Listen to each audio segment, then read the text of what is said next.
Proverbs 1:20-33. Listen, wisdom is shouting in the streets.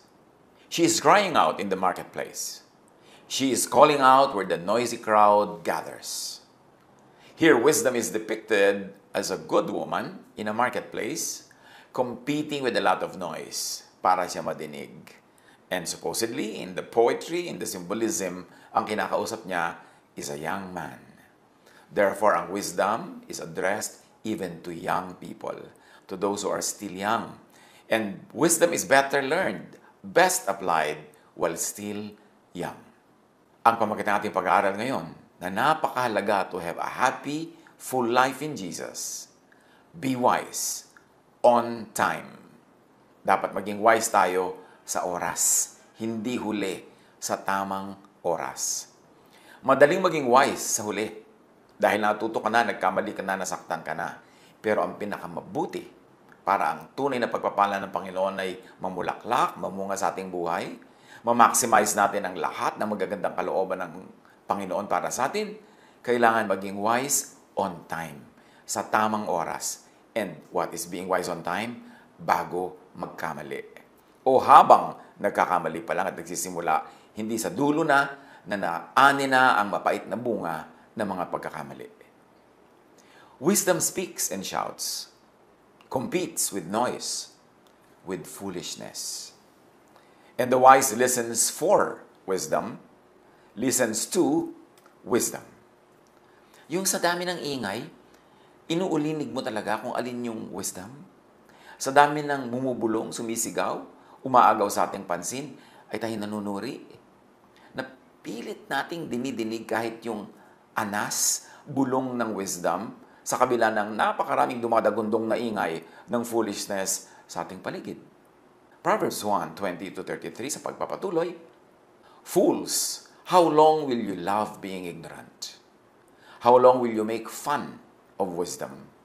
How long will you hate knowledge? Dito ay pinapakita na ang kamangmangan, ang foolishness, ay hindi lamang napakamaiksing panahon, matagal, mahaba. At salamat naman sa Diyos. Hindi instant naman. Usually, ang bunga ng foolishness. Hindi parusa agad, hindi kahirapan agad, hindi pagdurusa agad. Matagal, sunod-sunod na mga pagkakamali. Matagal, sunod-sunod na pagbibingi-bingihan sa katwiran. Matagal, sunod-sunod na pagbubulag-bulagan sa liwanag bago magkaroon ng mapait, masaklap at malaking bunga ang ating mga pagkakamali. Binibigyan tayo ng Panginoon ng panahon para matuto, para maisip, para magbagong loob, para magbago ng isip. Pero sabi ng wisdom, how long will you love being ignorant? How long will you keep repeating the same mistakes? How long will you keep listening to foolishness? Obserbahan natin sa maraming mga pamilya. Kadalasan ang mga problema ng bawat isang pamilya, yun at yun din, paulit-ulit. Kung ang problema nila ay relationships, paulit-ulit ang problema ng relasyon ng tatay at nanay, ng kapatid at ng kapwa-kapatid, ng magulang at ng anak, ng mga in-laws. May mga brand of problems na para bagang paborito ng mga pamilya, yun ang problema nila. May mga pamilya naman na laging problema, pera. Alam mo, lagi na lamang silang nagkaka-chance magkapera pero nawawala. Lagi sila nagkaroon ng kabuhayan pero nauubos. Lagi silang may chance na umahon pero mamaya babagsak na naman. Paulit-ulit, financial yung problem. Meron naman behavioral. Kung yan ay dahil sa mga bisyo, dahil sa mga addictions, o dahil sa asal sa buhay. Meron naman problema nila, kalusugan. Paulit-ulit. Maliban na lang, of course, kung genetic yung dahilan ng sakit. Pero marami mga sakit ng pamilya na dahil sa kanilang lifestyle, dahil sa kanilang values, dahil sa kanilang pamamaraan ng pamumuhay, paulit-ulit ang mga problema kasi paulit-ulit din ang ginagawa nila mga maling hakbang. Kaya sabi ng wisdom, how long will you listen to foolishness? How long will you ignore wisdom? How long will you keep repeating the same mistakes? At sa puntong ito, magandang mag-isip tayo agad, mga kapatid. Ano ang paulit-ulit na problema natin individually, personally? Ano ang paulit-ulit ng mga problema ng ating mga pamilya, ng ating lipunan, ng ating sambayanan? Malamang na ang dahilan nun ay paulit-ulit na pagkakamali at paulit-ulit na napakatagal na pagbibingi-bingihan sa karunungan at sa itinuturo ng wisdom.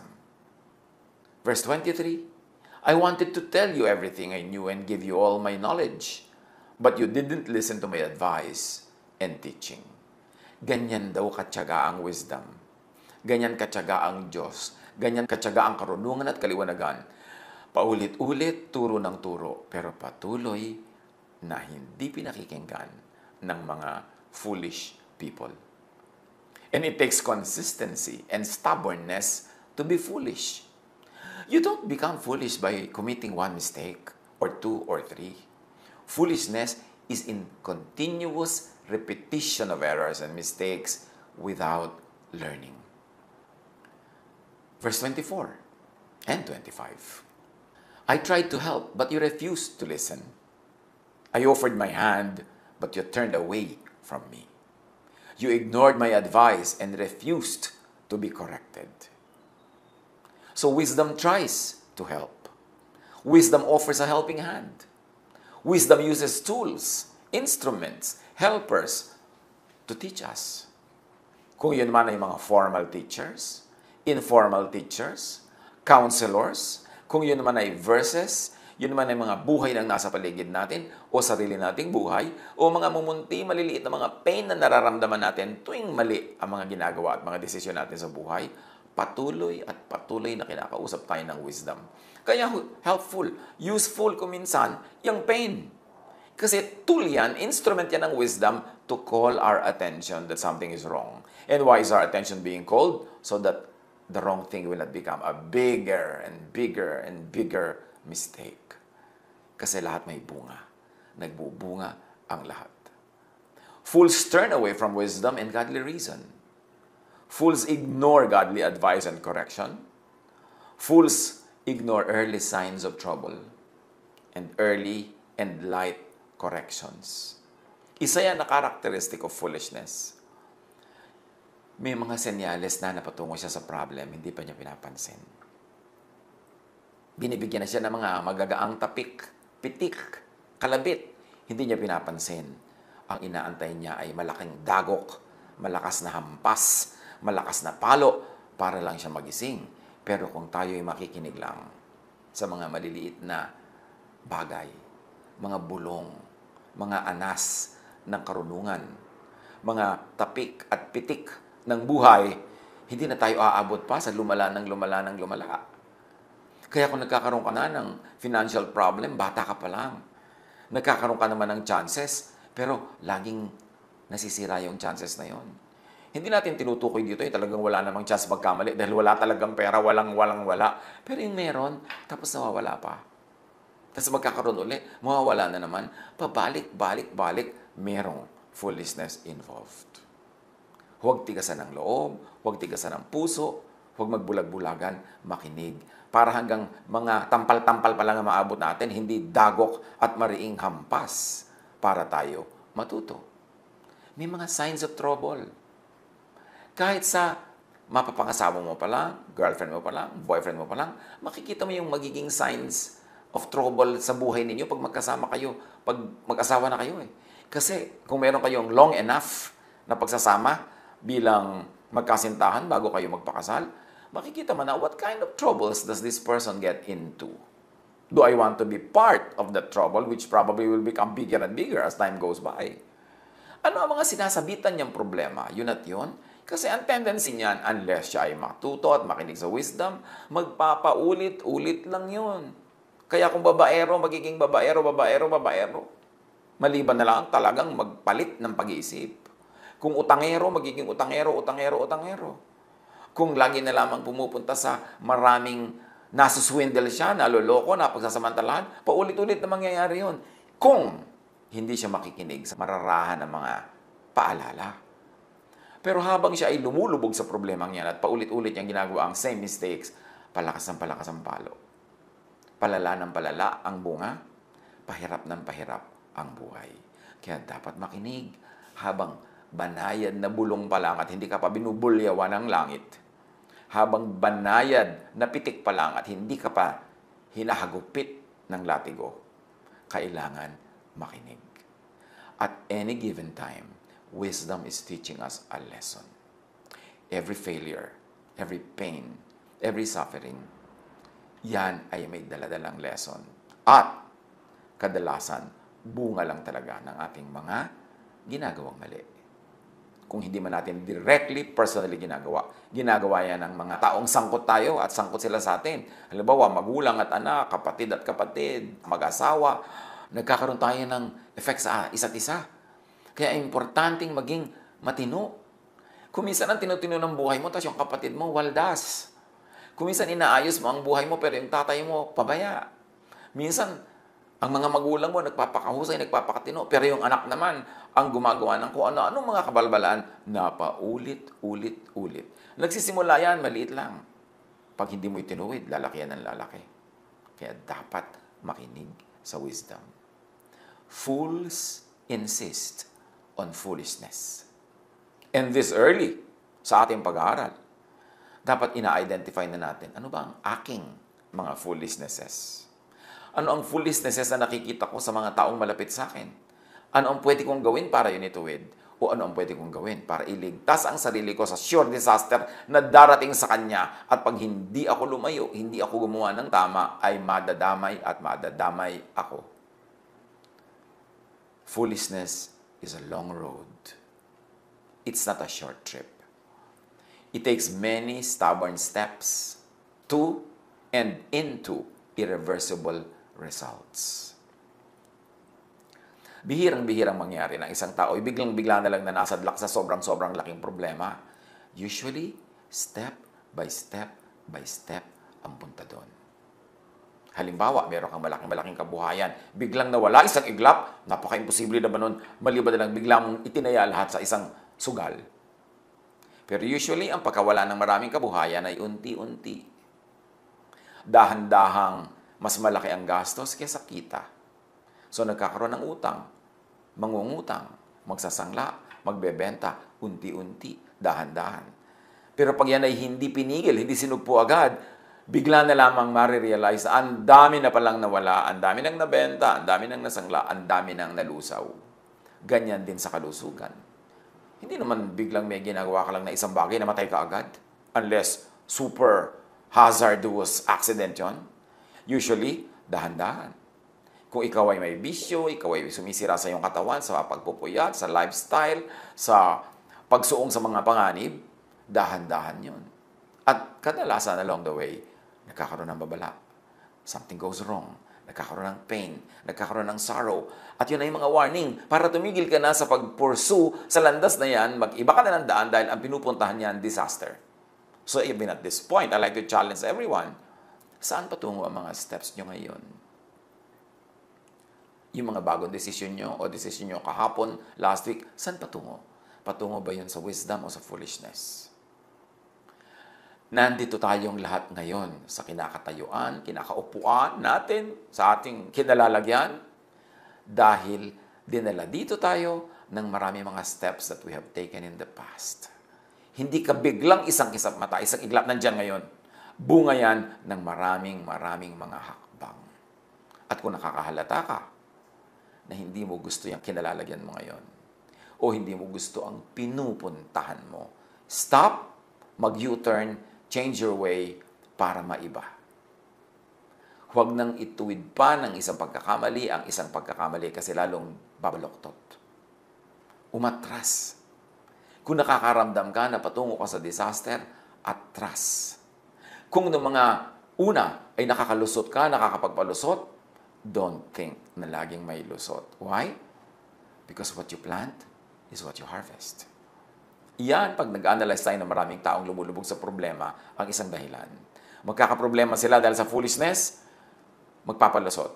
Gagawa ng palusot, tatapalan, tatakpan, pagtatakpan, gagawa ng isang mali para takpan yon o para punuan yung kulang.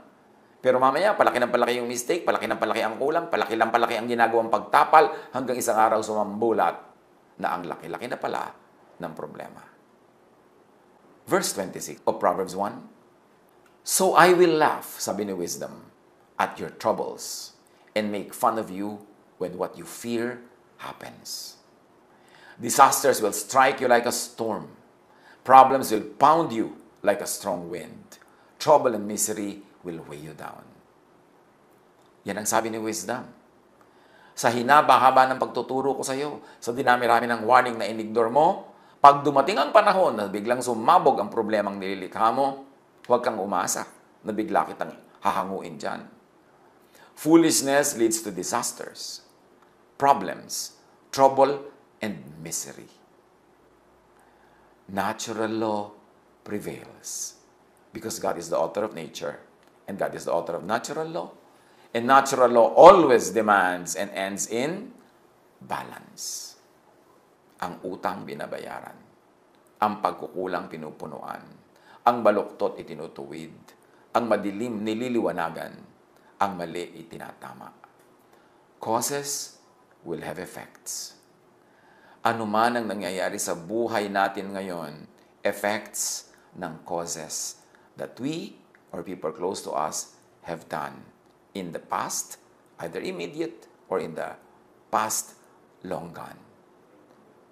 Kumisa nga yung pagkakamali ng lolo, pagkakamali ng nanay, ng tatay, pinagdurusahan pa hanggang ngayon ng apo. Kasi may bunga ang bawat bagay. Ang magandang bagay na ginawa ay magbubunga ng maganda. Ang hindi magandang bagay na ginawa ay magbubunga ng hindi maganda.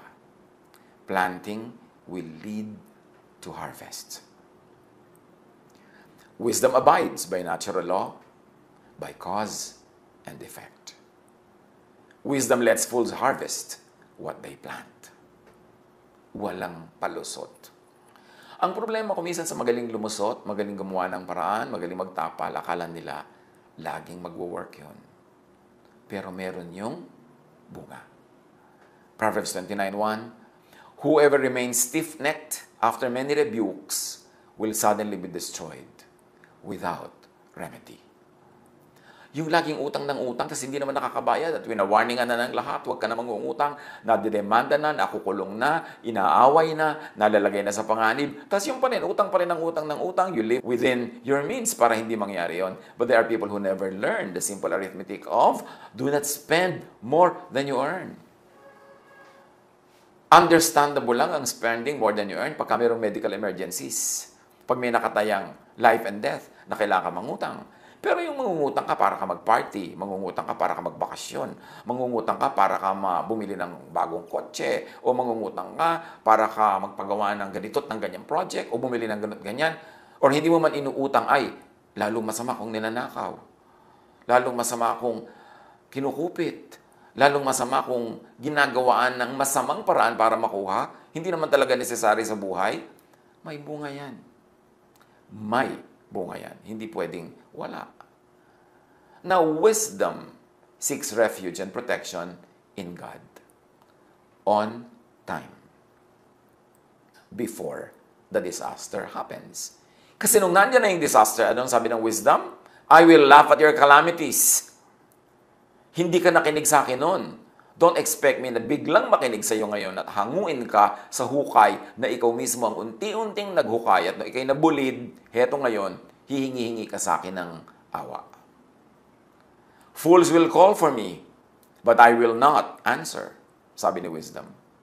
They will look for me, but they will not find me.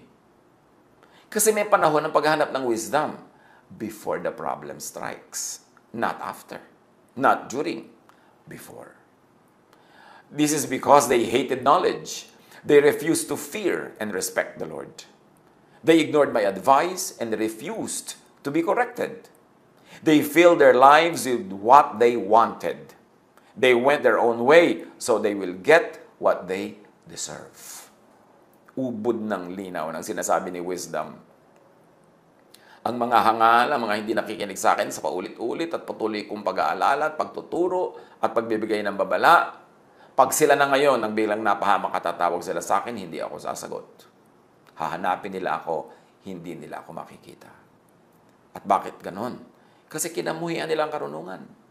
Tumanggi sila na matakot sa Panginoong Diyos at igalang ang Diyos. Binaliwala nila ang mga payo. Tinanggihan nila ang pagtutuwid. Pinuno nila ang buhay nila ng mga gusto nila at ibig. Hindi sila nakinig. Nagsolo sila sa kanilang mga kabaliwan. So, tatanggapin nila kung ano ang bagay na tanggapin ng kanilang foolishness. Wisdom, God, natural law, do not save from disasters that are fruits of stubborn foolishness. Wisdom, God, natural law, save before disaster bears fruit, not after. So ang ating title nga is, Be Wise on Time. Hindi mo naman pwede sabihin, hindi ako nagkaroon ng babala. Unti-unti mo nang may babala yan. Hindi bigla-bigla. Marami mga signs. Fools die because they refuse to follow wisdom. They are content to follow their foolish ways, and that will destroy them. God does not have to personally punish foolishness. Natural law, cause and effect, works automatically. But those who listen to me will live in safety and comfort. They will have nothing to fear. So kung ayaw mong masuong sa malaking problema, huwag kang sumuong sa maliit na problema. Kasi yung maliit na yan, kakainin ka, parami ng parami, palaki ng palaki. Listen to wisdom. Long before disaster strikes. Listen to wisdom before, not during, not after disaster comes is the time to listen. Kailangan makinig na agad habang maaga. Right now, let's stop in our tracks. Freeze where you are. At suriin kung bakit ka nasa kalagayan mo ngayon. Yung may problema, isipin, anong mga hakbang ang ginawa mo o ginawa ng mga taong malapit sa iyo at sangkot ka? Anong mga ginawang hakbang? Bakit ka nandyan ngayon? Bakit kayo nandyan ngayon? Anong dapat gawin? Kung nakita nating may mali, itama. Itama na. Usually may price to pay. Ay, nagkamali po ako. O sige, pero alangan namang exempted ka sa result. Tanggapin mo kung ano man ang naging bunga, learn from it, and begin again. Listen to God's teaching. Listen to wise people's advice. Listen to conscience. May konsyensya naman tayo na kumakausap sa atin. Yan nga ang first line of defense. Yan agad na nagsasabi sa iyong, mali yan, mali yan, mali yan. Pero pag in-ignore mo yan, papaliit ang boses yan hanggang mamalat, hanggang mawala na, mapipi na, kasi ini-ignore.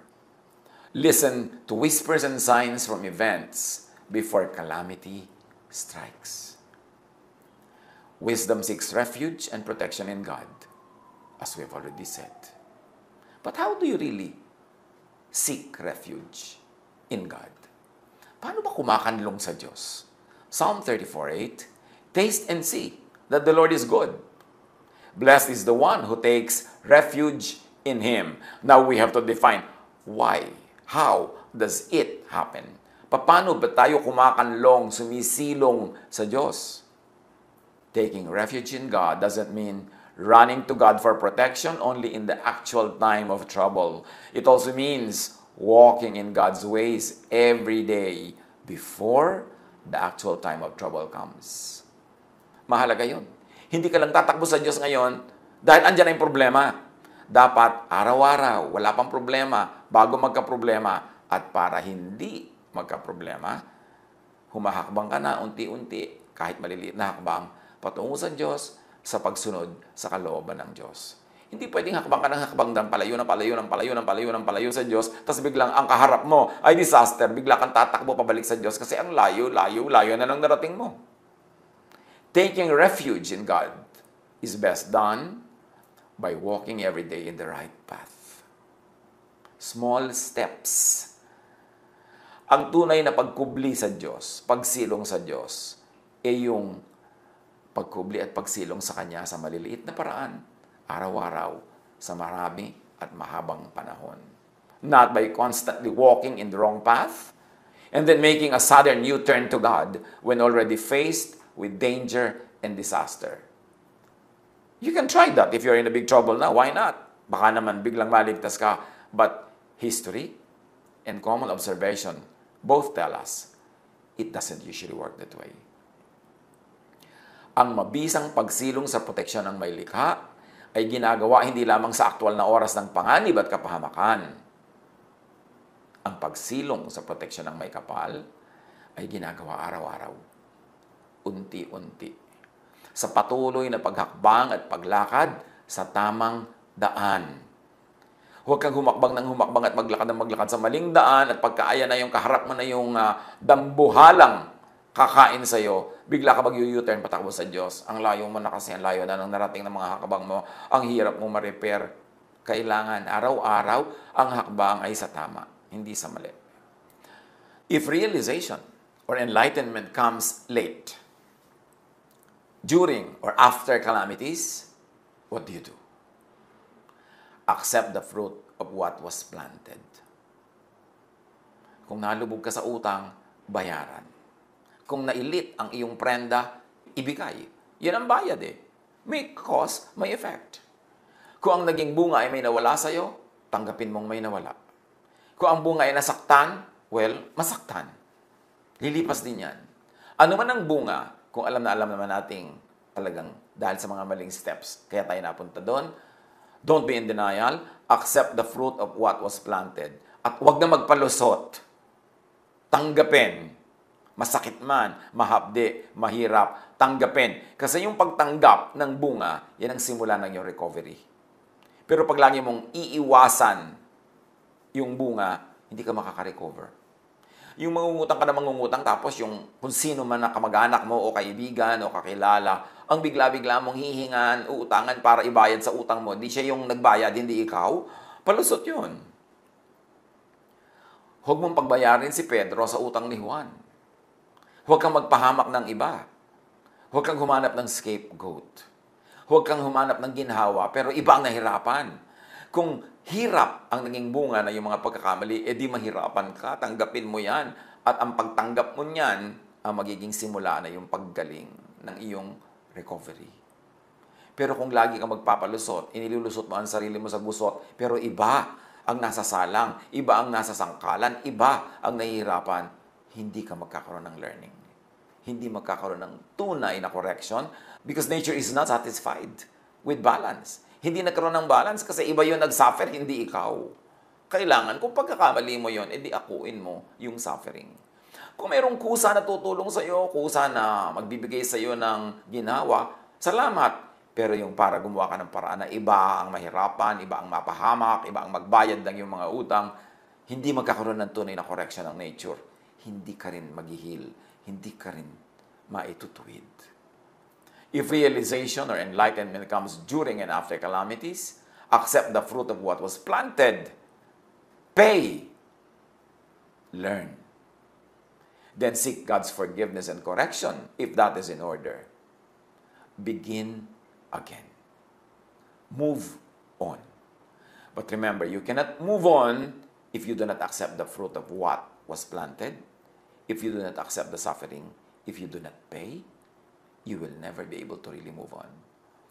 Ang mangyayari lang, tapal-tapal, band-aid, band-aid, takip-takip, pero butas pa rin, sira pa rin, sasabog uli sometime soon. Creation, nature, always bears fruits. Nature always collects. Sa nature, sa natural law, ang utang, binabayaran. Pag hindi ikaw ang tunay na nagbayad at iba ang ipinasubo mo magbayad doon, hindi ka pa rin bayad. Sisingilin ka pa rin. Pabalik-balik, paulit-ulit, walang lusot. So huwag mawili. Huwag masanay sa palusot. Napaka-dangerous yan nagpapalusot. Tapos nakakalusot nga, akala niya it works. No. Iniipon lang yan ng nature sa isang araw ng paniningil. Your heart is fattened for a day of slaughter. Kaya huwag laging umasa sa palusot. Suffer the consequence. Tanggapin ng maluwag sa loob, lalo't kagagawan mo. Creation, nature always teaches. Pero salamat na lang. Creation, nature, God also forgives and corrects. And correction is unpleasant, painful even, only during the time of correction. Pero pag yan ay natutunan mo to gracefully and wisely accept, ang magiging bunga na niyan, wisdom. At pag naging wise ka na, ang magiging bunga na nun, good fruits. Creation, nature, God always gives a new chance. So kung meron man sa atin na nasadla kayo ngayon sa malaking suliranin, mabigat, mahirap na situation, harapin. Face the music. Tanggapin ang bunga. Ibayad ang dapat ibayad. Magdusa kung dapat magdusa. Pero matuto. Ituwid ang sarili. Humingi ng tawad sa Diyos o sa kapwa na nagawa ng mali. Magsikap at matuto. Magkakaroon lagi tayo ng chances. Because God is always God of second, third, fourth, infinite chances. Ang baguhin ang pagharap sa problema, hindi ang palusot. Baguhin ang ugali. Kung lagi ang nagiging bunga, yun at yun ding problema. Learn from mistakes. Jesus said in John 10:10, I came that you might have life and have it abundantly. Have it to the full. Pagka tayo'y foolish, maraming mga fullness na nagiging emptiness. Itama ang paraan para maging empty man ngayon, malagay tayo sa tamang pwesto to be full tomorrow. Be wise on time. Habang mas bata, mas magandang maging wise na. At hindi imposible maging wise habang bata. Kasi habang bata pa lang, natuturuan na rin tayo. Meron na mga little pain. May mga little singil na rin sa atin. Ang nature, may mga little paalala. Makinig para hindi na yun lumaki pa. Ang kalooban ng Diyos ay magkaroon tayo ng buhay na payapa, tahimik, nakapahinga, at masaya. Itama lang natin ating mga pamamaraan. God bless us all.